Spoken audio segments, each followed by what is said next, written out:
to get going. It's always something, and it's usually my fault. But anyway, hey, good morning, everybody. Nikki Burnett here. Today's Taste Life Nutrition Radio and Podcast, streaming live on, well, at least halfway streaming live on KUHSdenver.com. Where a little bit of technical difficulty, but that's okay. We'll get things up and going. But today we've got Chad Austin. Chad is a fitness pro. I've been super excited about talking with Chad because life is busy, life is hard, life is hectic, and there are all the things. I was doing my promo earlier, Chad, and I was like, and it's always this should, right? We should all over ourselves all the time, and I should do this and I should do that. And I should myself all the time. And part of it is getting to the gym. And I go to the gym. I love doing CrossFit. But to get me away from work and all of the things that are in my head that I should be doing, it's hard, right? Yeah. And it's people have a really tough time with that. So that's what we're going to talk about. He's going to give us some really cool insight. He's got some a great book, all of the things. So this is going to be super fun. Thank you so much, Chad, for being here. Absolutely. Thanks for having me on. Yeah, cool. This is going to be fun.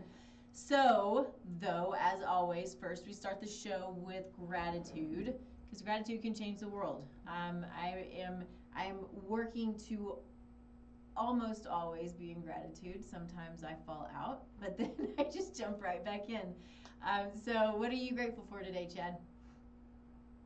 Well, I'm a Kansas City Chiefs fan. I've been here. It's been my whole life. Yeah. And so it's been a rough week for us. But Yeah. I am thankful that all I've seen this week from the Chiefs players, the organization, everything is no one's pointing fingers. Everyone's pointing fingers at themselves. Everyone has accountability for it, and I think that's all you want out of your organizations, your companies, everything you follow. You want accountability, and they're not making excuses. They're not pointing fingers. Everyone's actually trying to take all the blame, so no one else has to. And so I think that's a sign that it's not over for them yet. We went through lots of years growing up where we were very terrible as a team, so it was a hard couple of years, and so doesn't seem like it's going to end anytime soon, just by the way they're responding to this. Yeah, it was an interesting game. I'm not a huge, football follower, but we did watch the game, and I think it was a bit of a shock to probably anyone who was watching the way that it turned out. But you're right. And it's a really good point when it comes to just being in an organization, whether it's your job, whether it's your family, whether it's whatever it is. We have to take accountability for our actions, right? That's what life is, and it's a beautiful thing. And maybe I'll just say this is what I'm grateful for, and I talk about this a lot, but it's the fact that I have control over me, right? I have control over my actions. I have control over what I put in my body. I have control over going to the gym or not going to the gym, right? There are a few things in life that we don't have much control over, but I'm accountable for my actions, and it's I should not lay blame, right? It's me, and I'm the only one I can worry about. I can't change people, I can't change outcomes, but I can worry about my actions and what I do. So I think that's a really great point, and so I'm grateful for that. But I will throw in there that it's 7 degrees here. We're going to be in Mexico in a couple of weeks. I'm super grateful for that. Yeah, don't blame me there. When we moved to Colorado, so Chad and I were talking about this. I'm from Texas. My husband's from Kansas, and Chad's from Kansas. And when he sort of talked me into moving to Colorado, he's like, "Okay, we'll go to the beach once a year." It's like, all right, fine. So heading to Mexico in a couple of weeks. We've not been to Puerto Vallarta yet, so I'm excited about that. Well, it's actually just not quite Puerto Vallarta, but it's close enough. Anyway, so that's going to be a lot of fun. Probably not enough time, but excited about that. So let's jump in. Let's talk about you. Let's talk about excuse me. This constant frog in my throat. I was sick a few weeks ago, and it just is sitting here. So sorry, everybody. But let's talk a little bit about where you come from. What got you to this point to to the fitness pivot, and and sort of your niche in helping people find their way to make fitness a priority. You know, some people, it's totally natural, it's just what you do. But there are others that have a really tough time with it, and I would say it's probably more of that than not. You know, it can be hard to fit all of the things in. So I would love to know your story and how you got started. Yeah, so I'm a personal trainer and a fitness author here just outside of Kansas City in Shawnee, Kansas. I've been here for about 20 years now doing this, and so this was actually my second career. I was a teacher for 3 years first. I think I battled a lot of anxiety, social anxiety, shyness, depression growing up, and I didn't. It was probably a couple years into personal training before I really realized that I was always drawn to exercise because it was my best medicine for all those things. You know, it was my best medicine just to be able to overcome all my anxiety, stress, depression, anything like that that could be getting in my way and preventing me from kind of being the best version of myself. And I think once you realize something like that, it really kind of shines a spotlight on all the things maybe you're doing that weren't the best medicine. And Yeah. it really kind of was a life changer for me. And but as I thought personal training was just going to be a temporary stop till I found my next teaching job, it ended up being a much better fit for me, and I've been doing it ever since. And so my strengths now have evolved a lot over the years, but definitely just helping people adapt to life, where no one's immune to life. We all have to go through the adversity and obstacles and how our life changes, and it can be tough to keep fitness a priority in your life. So I help people figure out how it fits as your life changes so they can continue to use it to help them be the best version of themselves. Cool.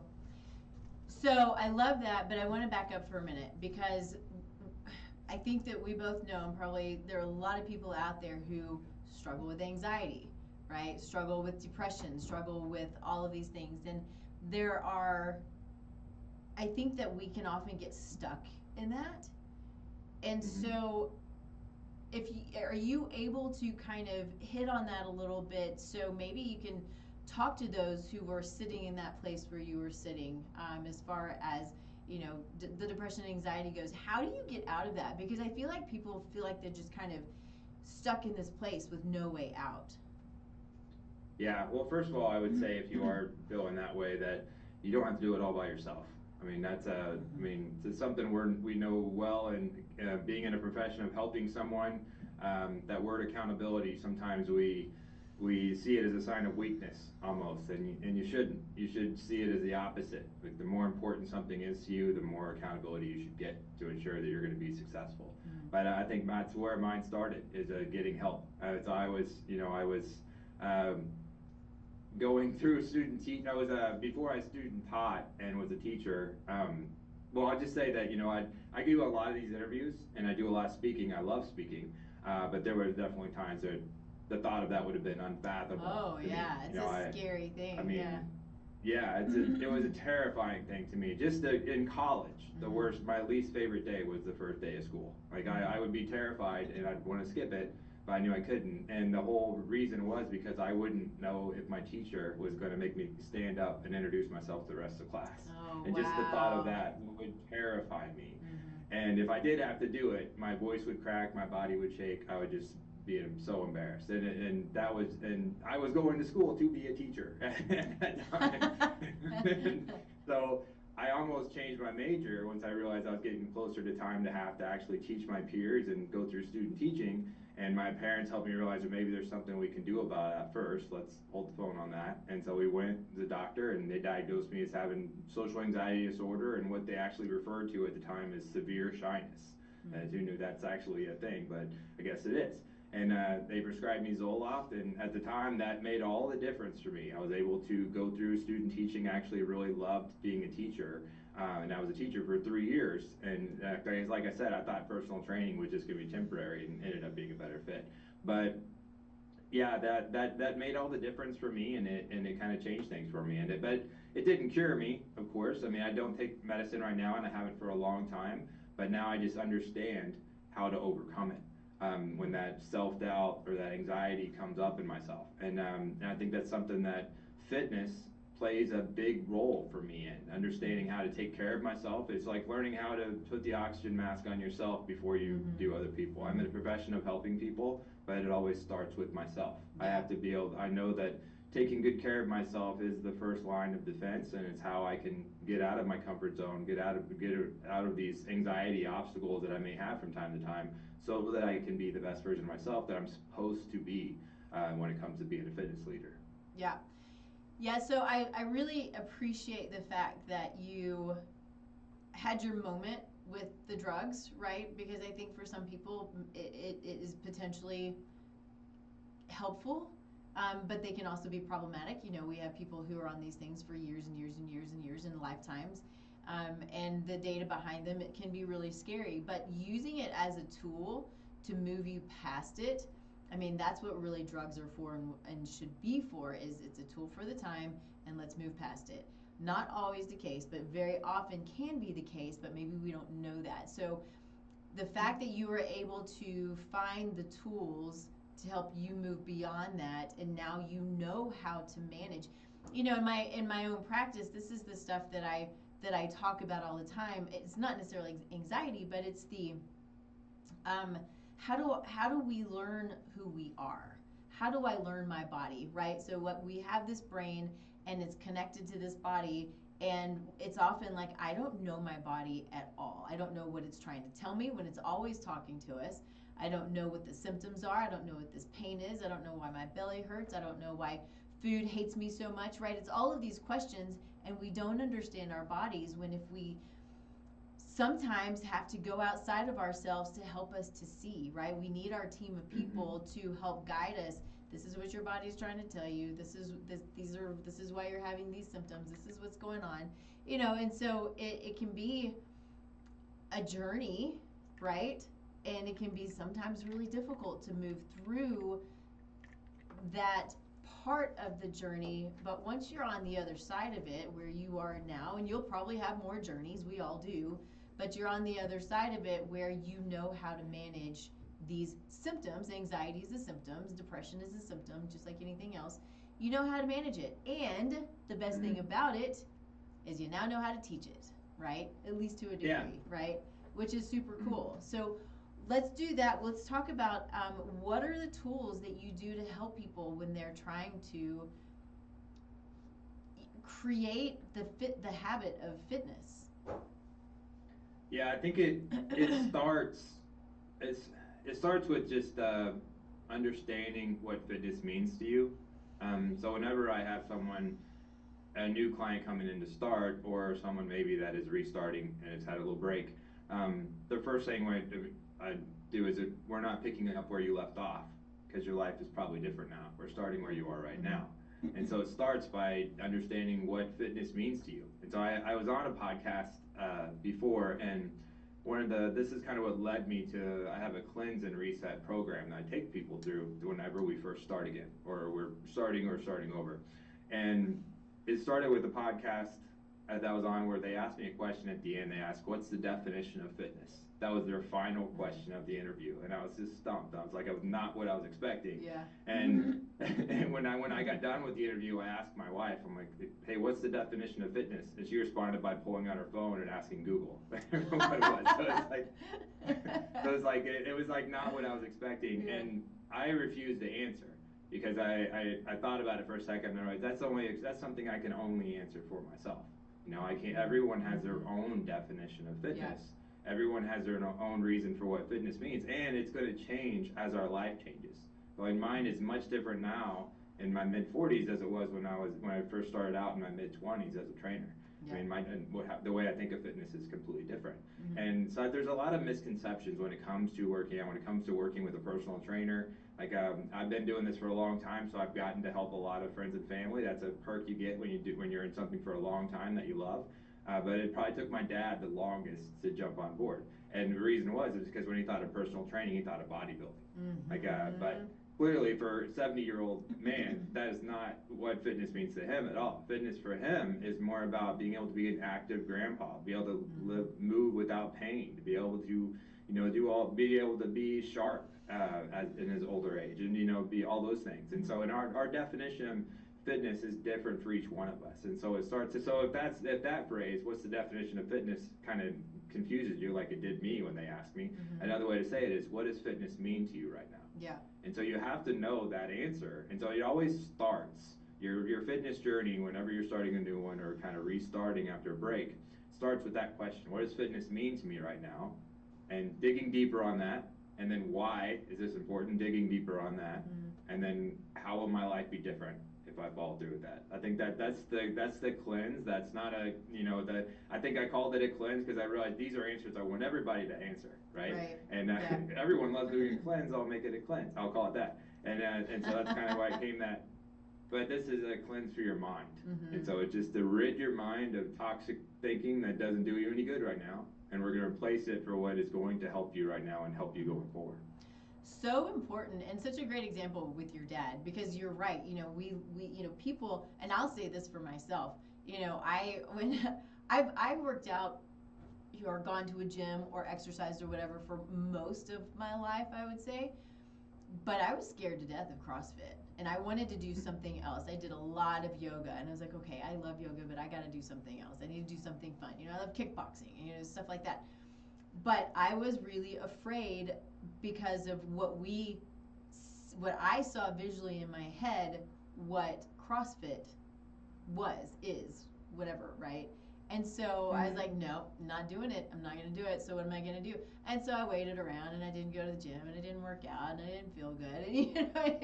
And it's so important to know and to research and to find somebody who can kind of help you through the mindset stuff, because you talked about fitness, physical fitness. Obviously, we've got mental and emotional fitness, we've got financial fitness and relational fitness, right? So it's all of these things that are sort of wrapped into what the overall vision of fitness is. And I think it's important to see that's what this show is. It's health and wellness, which is all of those things, right?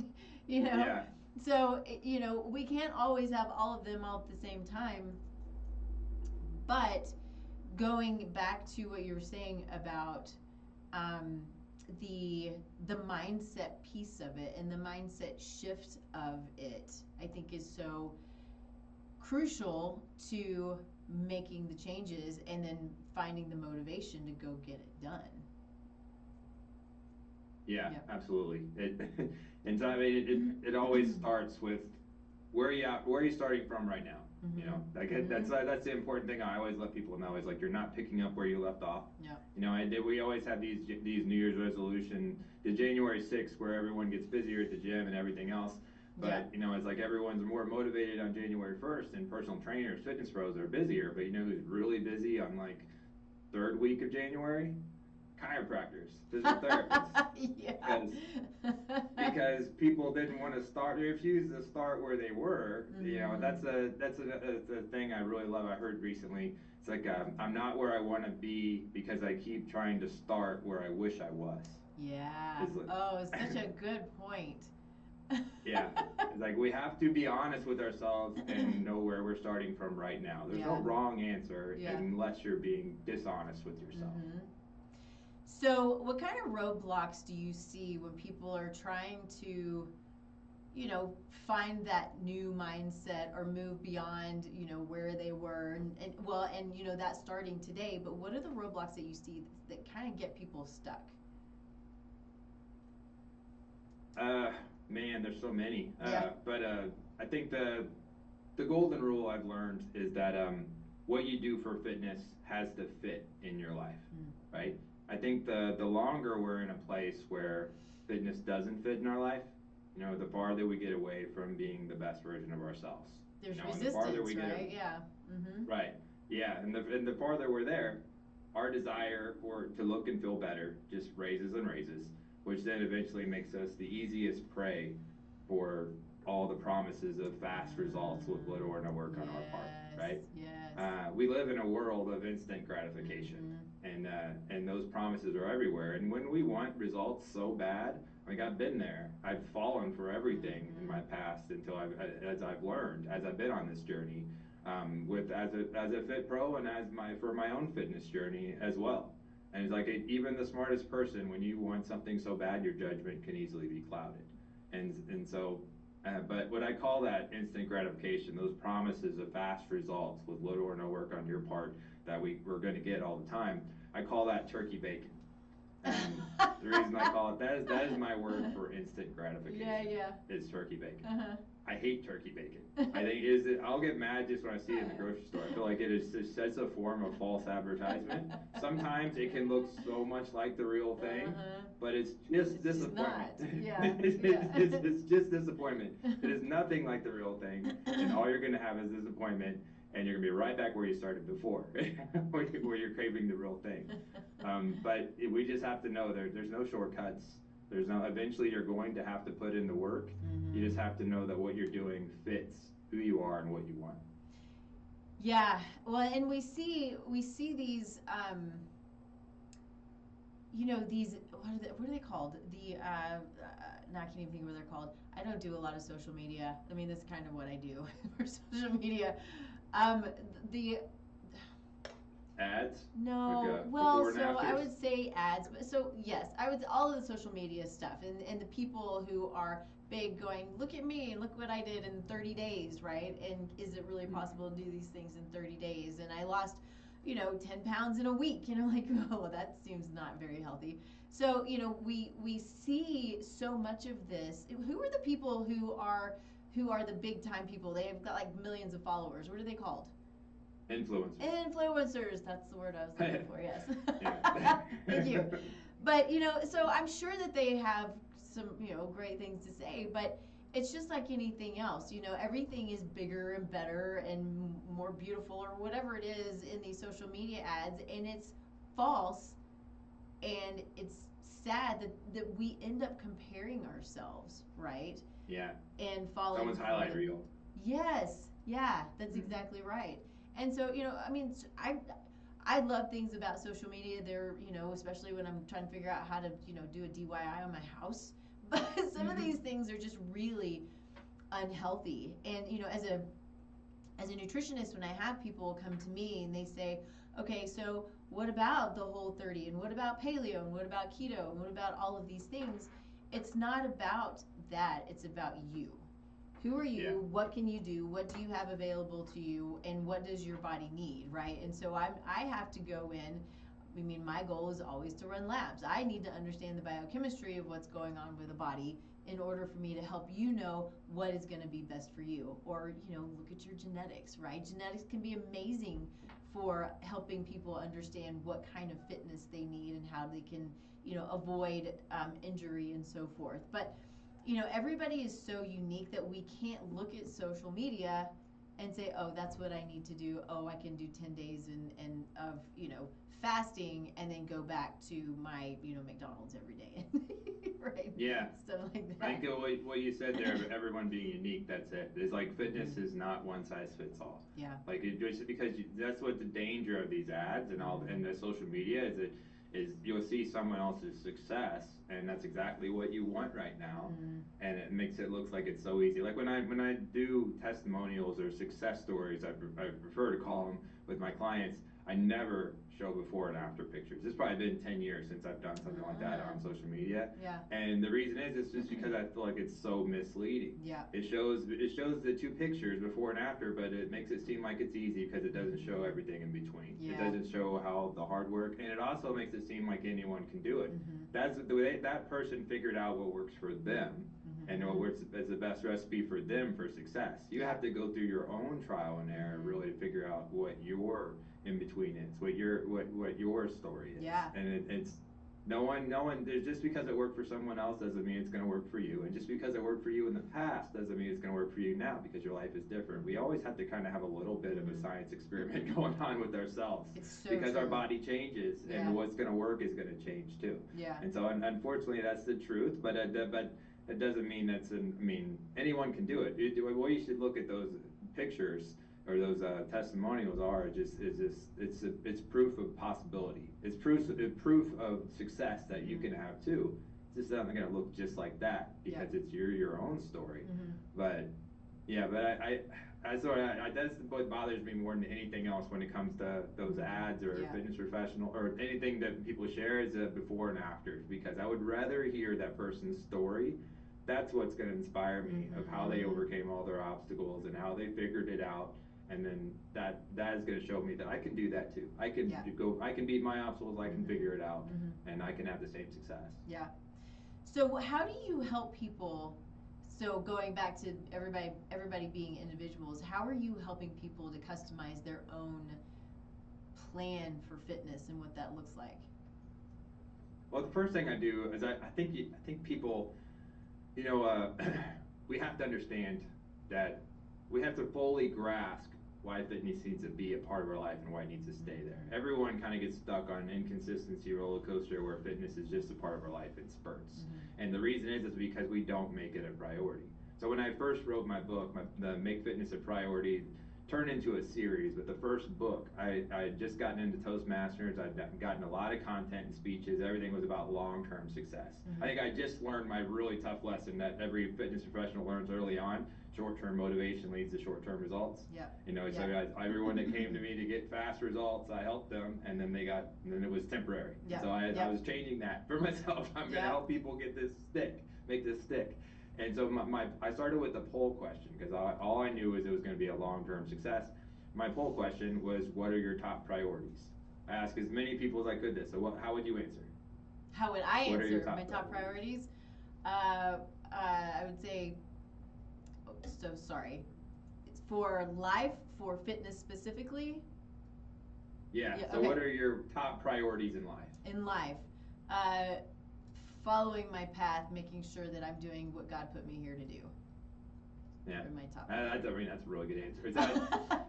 I had probably over 100 people answer this, and the top answers I got were family, career. Faith was always a popular answer too, but by far family, career. Yeah. But nobody said anything about their health or fitness. And I mean, half the people that took the poll knew a personal trainer sent them the poll too, and no one said anything about health, about alluding to their health at all. And the more I kind of thought about it and realized just because, we are so fast to adapt when life changes happen, when it comes to our family, our career, our faith, the things that are most important to us, right? Our purpose. But when it comes to our own health, it is always our reaction to put it off till later. It's always something we're going to get to later because we think we're too busy now. And to me, I've learned the problem with doing that is that, fitness should be what helps us be our best. It's like I know for myself, when I am taking good care of myself and I'm working out regularly, I'm eating healthy, I'm getting good sleep, staying hydrated, all the things I think are important that everyone should do. I'm a better husband, I'm a better son, I'm a better friend, I'm better at my job, I'm a better creative thinker. It overflows into all areas of my life, right? Yep. And on the flip side of that, when I'm not taking good care of myself, I think the exact opposite is true. I don't handle my stress or anxiety very well. I'm not happy with how I look and feel. And I'm always in a bad mood, which then hurts my relationships. It overflows negatively. Yeah. And so to me, it doesn't actually matter how you answer that poll question. You won't be able to show up as the best version of yourself if fitness is not a part of your life too. Yeah. And so I think getting people to fully grasp that is the first step, because in order to get off the roller coaster that we all get stuck on, where fitness is just in our life in spurts, and we feel good about ourselves for a while, or we feel great, then all of a sudden we're upset with where our fitness is at. To get off of that, we have to really fully understand why it needs to stay. Yeah. Yeah. I think that's such a good point, because as you were talking through it, in my mind, I'm thinking about okay, so I have my answer is making sure I'm doing what God put me here to do, right? And focusing on that. But just as you said, and just as I'm thinking through it while you're talking about it, if I don't feel well, and we talk about this on the show a lot, because it's a health show, right?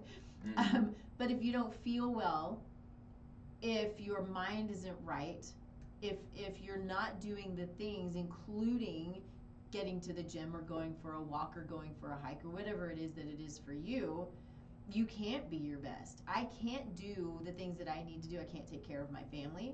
I can't take care of my clients and my patients.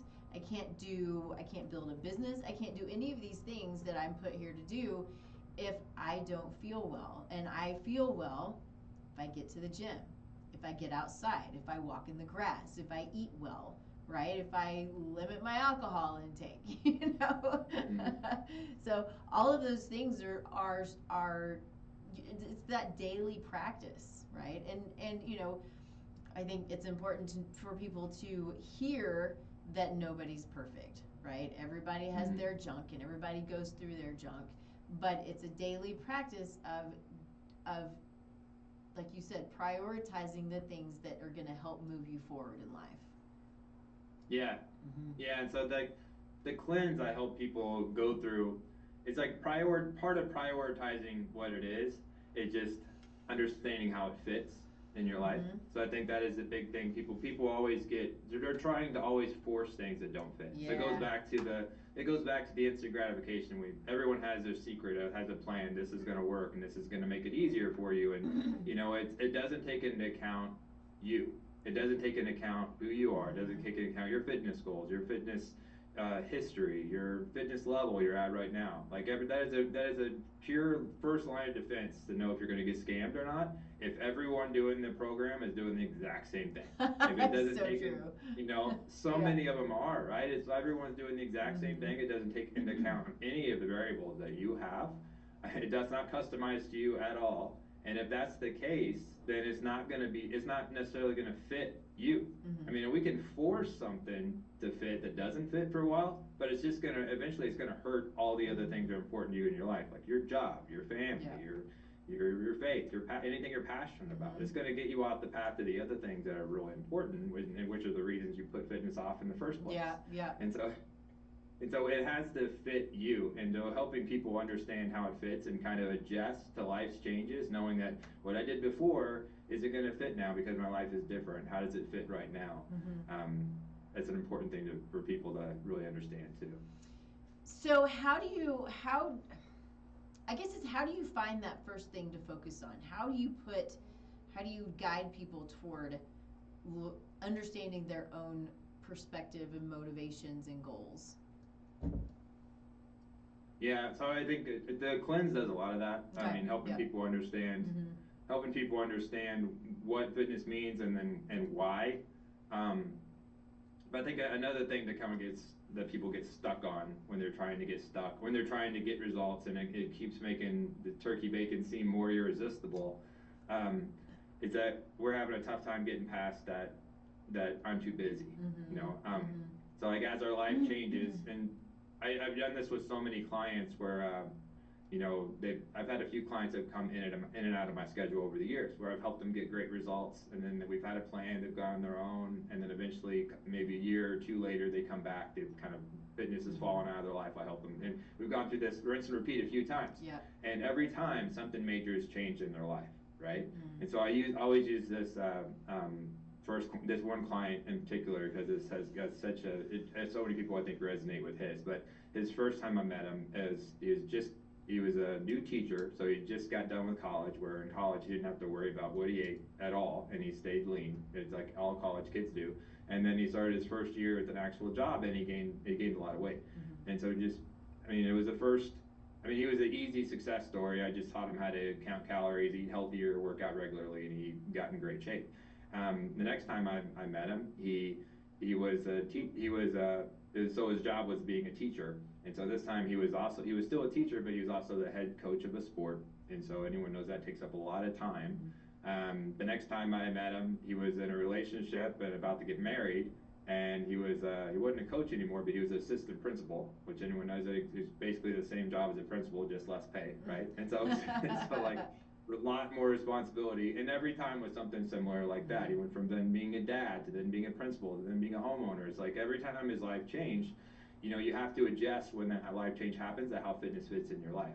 And what we do is we get stuck on the I'm too busy, because whenever our desire for change gets to its peak and we're ready to do something, we always think the last time we were in great shape, the last time we did something, and that is the bar. Whatever we did for our workouts, whatever we did for our nutrition, whatever we did for everything, that is the bar. And like doing anything less than that is not doing enough. So that means I don't have time. I'll just have to wait and do it later. And we have to get rid of that way of thinking. Doing less does not make something less important to you. All it means is it fits differently in your life right now.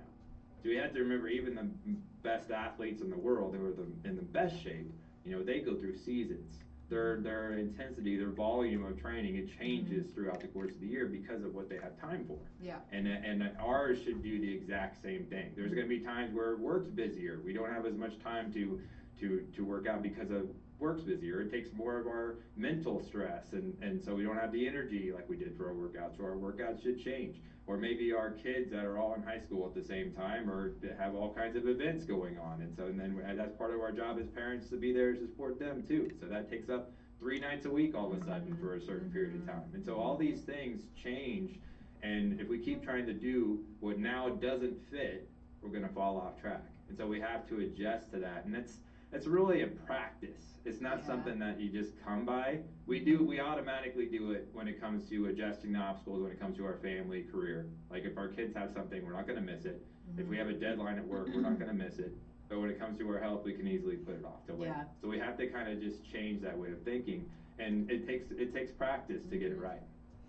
It's true, and one of the things that kind of triggered as you were saying that was the things that I hear a lot are, well, the kids are doing the things, and um, everybody's hungry, and so we just go through the drive-through, right? And so it's the fast, it's the quick, it's the easy.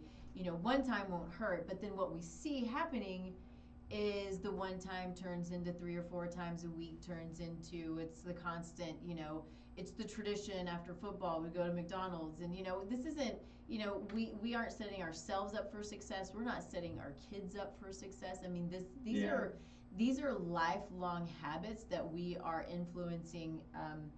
Our it's our epigenome, right? It's influencing future generations. So it's such a big deal. My words aren't coming to me very well, but it's such a big deal to not say it's just this one time, right? And again, nobody's perfect, right? So sometimes there is this one time, but having that awareness that we really can't allow the one time to become the 2 and the 5 and the 10, because it adds up, and it adds up so fast, and then you lose track of time. You're like, holy smokes, now I've stopped my working out, now I'm eating poorly all the time, now my mindset is super off, now I'm putting on weight, now my muscle tone is gone, and I've gone through this stuff myself, right? So I get really, really in shape, and then something happens. It's just like what you're talking about. And then my mind is, well, now I'm so out of shape, and I've got to start all over again. And it stinks to have to start all over again. Yeah. We have to go through a period of shaming ourselves before we can get back on track. Yeah. It's just not fair. And so it although it seems harder, and I'm kind of talking to myself as I talk through this as well, but to make the effort to figure out how to make it happen, even if it's not 5 times a week, is it 3 times a week, right? So you keep the habit going, you keep your body moving, right? And you're whatever it is to keep the habit, so you don't have to start over again. Yeah. I mean, it's hard. It can be. It is very hard. And that's why, I always tell people no one's perfect at this. I fall off track all the time with fitness, and I just keep getting better at it, and that's my goal. I did much better. I think the hardest time of year is the 6 weeks between Thanksgiving and New Year's. And for me, that's always the hardest time for me when it comes to my nutrition, at least. But it just spirals into everything. But no one is perfect at this, and that's the harm that social media can make you believe too, that why is this is so easy for other people, why is it so hard for me? And there's no one that is immune to life's changes and life's obstacles. Anyone that's telling you that it's easy for them is lying. Everyone goes through this challenge. Even the fitness people that major in this in their lives, and we struggle with this too. And that's the thing. Nobody is perfect. You're going to make mistakes. I think that is the problem with the beginning of the year and New Year's, and so many things where we're taught that we're supposed to be perfect at this sometimes, and that failure is not part of it. I didn't realize until this year that the second Friday of January is an actual holiday where it's called National Quitters Day. Did you know that? That's amazing. No, I didn't know I this. wrote a thing about that this year, but I'd never heard that. But apparently, it's been around for a long time. And but I mean, it's like it's so stupid because or every fitness professional knows how stupid these stats are because Yeah. it's so negative that they're keeping track of when we're gonna fail, and everybody's eventually gonna fail. No one's not going to.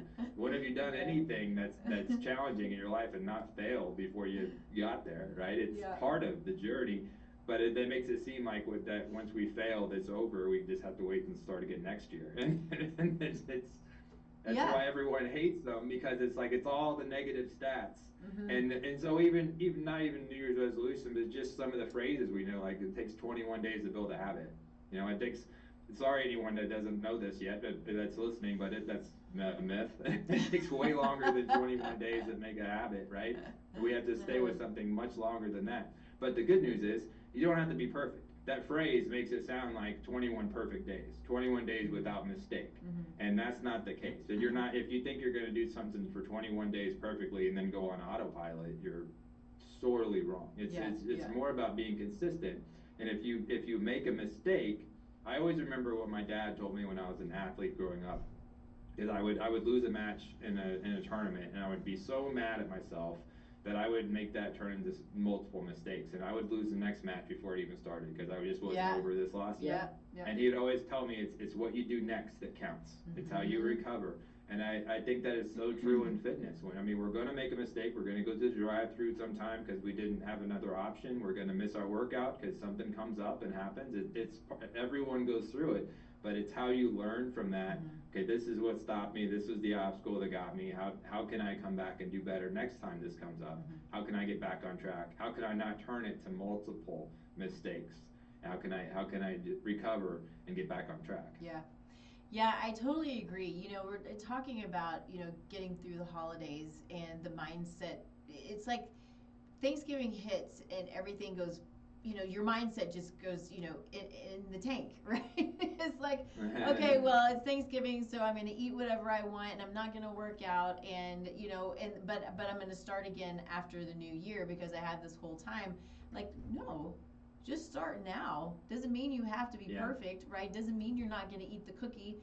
Doesn't mean that you have to, if you're a gym goer, don't go to, if you can't find time to go to the gym for that day, go for a walk. Take the dogs for a walk. Take your kids for a walk, right? I mean, do something to move. And I was at a conference, I don't know, a month ago, 2 months ago, whatever it was. And one of the terms that I've never heard it termed this way, but you hear about this a lot, is called exercise snacking. You heard of exercise snacking? Kind of a cool term, right? Yeah. Well, you know it. Everybody knows it, but it's the every hour do 10 push-ups. Every hour do 30 squats, whatever it is. It takes you all of 2 minutes to get it done, but you're getting up, you're moving, you are doing something, and it doesn't cost you anything except for a couple of minutes of time, which is virtually nothing, right? There's that I have a rebounder, that I try to, again, it's a try to remember kind of thing, but I have a rebounder that I'll go outside, especially when it's beautiful outside, and I'll bounce on my rebounder. But these little things that just help you to push forward in keeping the habit, keeping the mindset, keeping the positivity going instead of just, sort of throwing your hands up and going, okay, well, I ate the cookie today, or I didn't get to the gym today, and then allowing the same thing to happen tomorrow. If it didn't happen today, okay, but what about tomorrow? I mean, if you had, pizza for lunch, what about dinner? Let's eat something healthy for dinner. It's not an all or nothing, and I think that's what we often see it as. It's all or nothing. Yeah, we do. It easily gets stuck in that all or nothing. Yeah. So well put.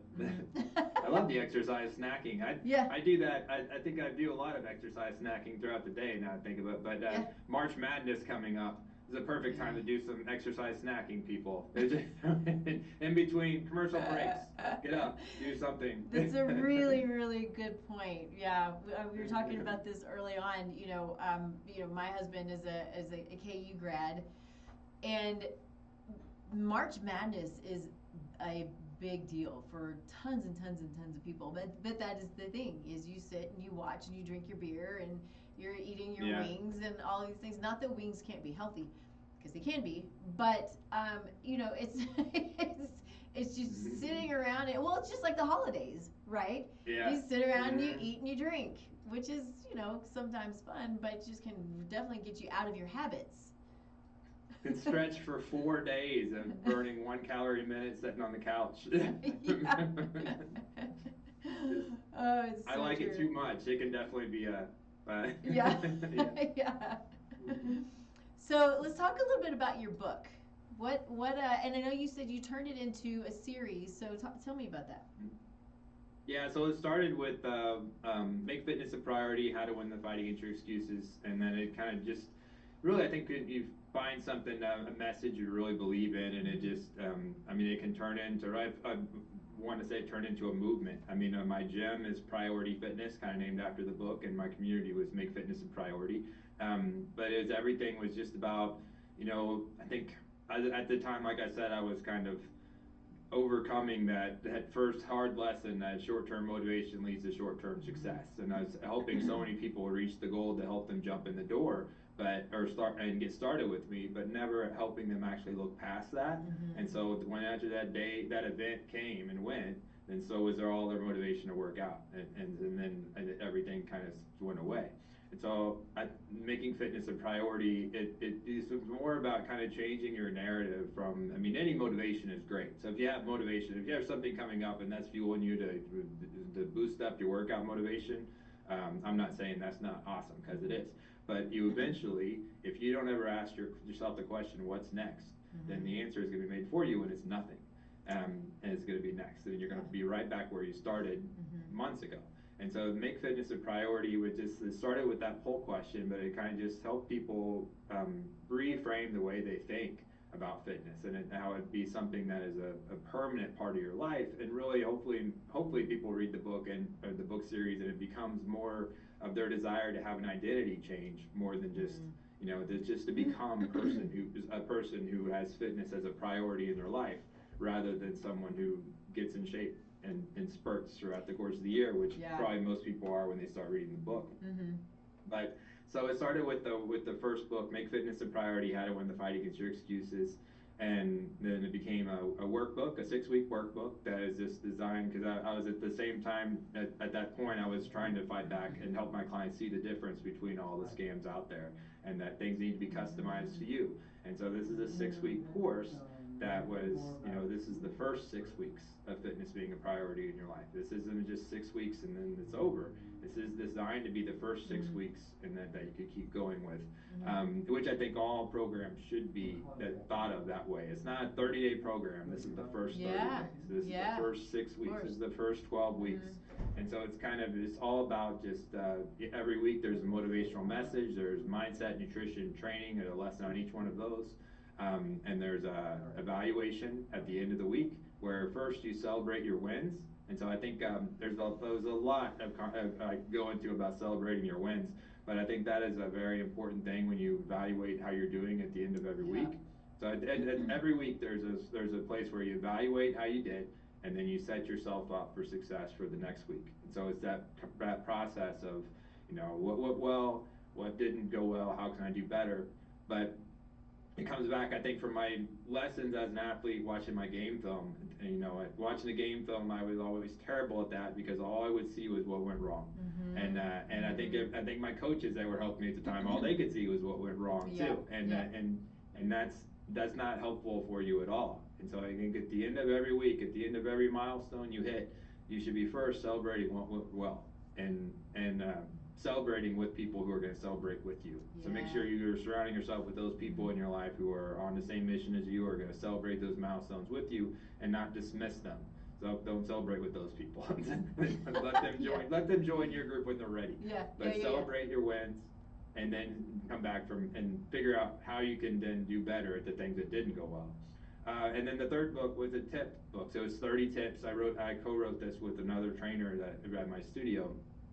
And I was just with the idea that you try to change everything at once, or take in too much at once, you're going to take in nothing. So these are just 30 of our favorite tips that we always did on our Saturday boot camp.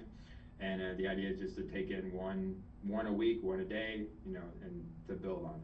And I think the whole mission, the fitness pivot is more what I refer to as my business now, and that is really kind of the next chapter, the next evolution of the Make Fitness a Priority. Because I've learned, even though people are way more bought in, we have kind of a movement of fitness being a priority, a long-term part of your life, your identity, people still fall off track because we're not immune to life's changes. Everyone's going to go through changes, and it doesn't matter if the change is good or bad. If you go through a change, so for example, you could get married, you get divorced. They're equally different. One's good, one's bad probably, but it completely changes, and you have to adapt to it, right? You have to adapt to it. It could be you got fired, you got promoted.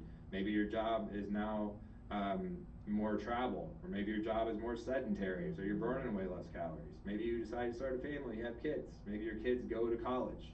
Or they get to the age, like we said earlier, and they're all involved in activities at the same time. Yeah. That's a tough thing to navigate. Yeah. But we have to be able to navigate through these changes when they happen to keep fitness a part of our life. And that is really what the fitness pivot is. When plan A no longer fits, how do you pivot to plan B? How do you keep fitness a priority in your life? So I'm going on a little bit of a rant here, but one more thing. I've coined the phrase that I really like that's kind of come with this next chapter, the fitness pivot, being able to pivot to what fits my life right now. I had someone asked me before, like, who are the clients, who are the best success stories you have? You always get that when you're in a profession of helping people. And I can't narrow mine down to one, but I tell you what I'm most proud of for myself in my profession is when I help people become what I call fitness fishermen. And so it goes to the phrase, if you give someone a fish, you feed him for a day. If you teach someone to fish, you feed him for the rest of their life. I want my impact with people to last long after my time with them is over. I don't want it to be a short term. I don't want them to come back for more help later. I mean, they're welcome to. But I want to teach them how to keep doing it by themselves. And so a fitness fisherman is someone who can keep fitness a priority in their life, no matter if things are going good or bad, so they can show up as the best version of themselves to life. Yeah, that's so good, and it's so true, and that's the stuff that helps people to move beyond that 30 days. So I have like these 10 thoughts in my head right now, but one of those is, for me personally, that's when I'm talking with my own clients and patients, that's what I say to them also, because and not the fisherman part, because I love that. But this is the stuff that you learn today about your body that you take with you for the rest of your life. This is who you are, and this is how you know how to manage all of the things that you are now struggling with, and how to avoid them, or how to get through them, or whatever it is, right? And so I think it's so important for the long-term mindset, which gets me to my next thought, which was earlier in your conversation, was something like the Whole30, right? The Whole30 diet, which I hate diet. Diets to me are therapeutic, right? We do diets because there's a therapeutic need for it. Otherwise, it needs to be a lifestyle. But we have this Whole30, and I hear people all the time going, so I did the Whole30. Great. I didn't know what to do after that. And so it's just like what you said. You have to. It's a mindset shift to think beyond that 30 days. So okay, that's great. Whole30 is great. It's fine. It's got great, healthy food. It's got, all of the things about it. I think it's fine, but you got to have a plan for afterwards. And you might need to have somebody help you have a plan for afterwards, right? And the understanding that the things that you're doing now, you're learning for the rest of your life, and you're teaching your kids, you're teaching your friends, you're teaching your family. You are making an impact on all of those who are around you, because that's what's really important too. Because I think that we often don't see the impact that we have on others. And when we can make these big changes, if it's positive or negative, we're going to have an impact on others, especially if they're kiddos, right? And so making what I do, or a priority for me, is patients and my clients, right? So I prioritize my health and my fitness and my mindset, not that I'm perfect, because I need to be able to talk to them, because I know, if I don't know exactly what they're going through, I know a lot about what they're going through. Does that make sense? Yeah. Yeah, I think we're so good at teaching it because we've been through it. We've lived it, we've learned it. Yeah, it's so true. So do this. So you are, I know you're seeing people, you see people in person. Do you also see people virtually? Yes. Yeah, so I don't I don't do virtual training. I mean, I do with a few people that mainly those are my in-person clients, and this is if, the best thing that came out of the COVID era, I think, was this learning that it's not an excuse that you can't be here, because we can still train virtually. So a lot of my clients that have to travel or something comes up, then virtually is normally what I do it. Most people that train with me online, it's either a coaching program that I have or an online training program. So I have a lot of services for people that don't live in the area, whether it be coaching or a training program. But as far as like, we're training you online for an hour, it's really kind of just for the people that live very close. But I do have options to help anybody, no matter where you are. So the courses that you have that are online training, those are like pre-recorded kind of courses. So it's not like virtual training. They're courses that you've created for people to purchase and to use. Yes. Yeah, the ones that are there all the time, they're ones that are just there ready to be purchased. The fitnesspivot.com. That is our website. That is the easiest way to go and find things. But that's where I'll have all my courses and everything. I do courses live in groups and group coaching and stuff, but I'll just do that specifically or certain times throughout the course of the year. But I do have stuff ready available for anyone at the time. Awesome. Is there anything that people should know that maybe we didn't hit on? Well, I think a good thing to whether we hit on it or not, just to say it again, is about accountability. So I have the cleanse and reset. So the second part of that is the reset. So it's basically figuring out how fitness fits in your life now that we know our new definition. But the second part of that, the last part of that, is the question is, how much accountability do I need right now? And I think that changes all the time for us. And so we talked earlier, my version of accountability, some people see that as a sign of weakness, and if you think that way, it's like you need to do it on your own, or else you're taking an easy way out. If you think that way, you need to reframe the way you think it. So I would challenge you to reframe that and think of it more as, this means so much to me, I'm gonna ensure I'm successful by getting as much accountability as I can. That's how you should think of it. Yeah. But when I help people answer this question, I let them know that I have a trainer, and I have had a trainer for a long time, but my motivation, all of our motivation fluctuates throughout the course of the year. We're not always in workout zone. Yeah, that's the sweet spot where we can't wait for our next workout. We love working out right now. It's empowering to us, and we're there. We're not there the whole year. There's going to be times where we're there, and there's going to be a lot more of the time of the year probably where we're not.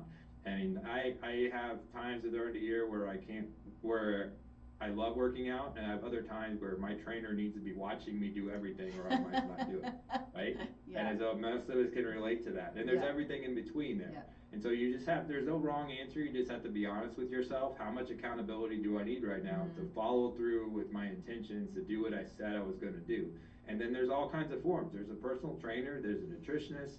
You can get help with your exercise, with your nutrition. You can have a workout buddy. You can find a group that you can follow through with. That's going to be, people that you don't want to let down. I mean, there's all kinds of ways that you can add more accountability to your life. But if something's important to you, the more accountability, the better. So true. I totally agree with you. Well, this has been really fun. Thank you for this. I know that this is something that we all need to hear at some point, because we get stuck, or we get unmotivated, or we get frustrated, or like you said, the changes in life. And how do we manage those so we can continue to do well, feel well, do all the things that we need to do to do what we're here to do. That's a lot of words that maybe don't mean anything, but you know what I mean. Um, Mm-hmm. but I'm grateful for what you're doing. Thank you for being on the show and for sharing all of your thoughts. I do think it's really helpful for people to just to know that it's not easy for everyone. I think that there are a few things that are easy for a few people, and that's kind of it. It is a daily practice. Everything is a daily practice, and just having that, just knowing it going in every day, and I would say scheduling it, right? If it's scheduled on your calendar, then you're probably more likely to go do it. Mm-hmm. Yeah. Yeah. That's what I tend to do at the beginning of my weeks, is look at my calendar and say, okay, this is where my gym's going to fit in. Yeah. First Yeah. way to overcome that I'm too busy excuse is to schedule it. Yeah, yeah, exactly. Awesome. Well, thank you so much. Give us your website one more time. Thefitnesspivot.com. That is where you can find everything. So go take a look. And any way I can help you, I love helping people with their fitness journey and figuring out how fitness fits in their life. So don't be a stranger. Awesome. Thank you so much. All right. So thankful for Chad for joining us today. Check out his website. It's really robust website. It's got a lot to offer on there. You can also find me, tastelifenutrition.com. You can find Taste Life Nutrition in all the places, all the social media. You can fill out a free assessment, and I'll reach out to you personally. We'll chat a little bit about what's going on. If I can help you, great. Or if I know somebody like Chad who might be able to help you, then that's one of my favorite things, is giving referrals to good people who are doing really, really good things. So find us here again next week, 10 a.m. Mountain Time, streaming live on KUHSdenver.com, where we have just really great people joining us with some good stuff that they wanna get out to the world. So, all right, we'll see you next week. Thanks, everybody. Give me 1 second, Chad.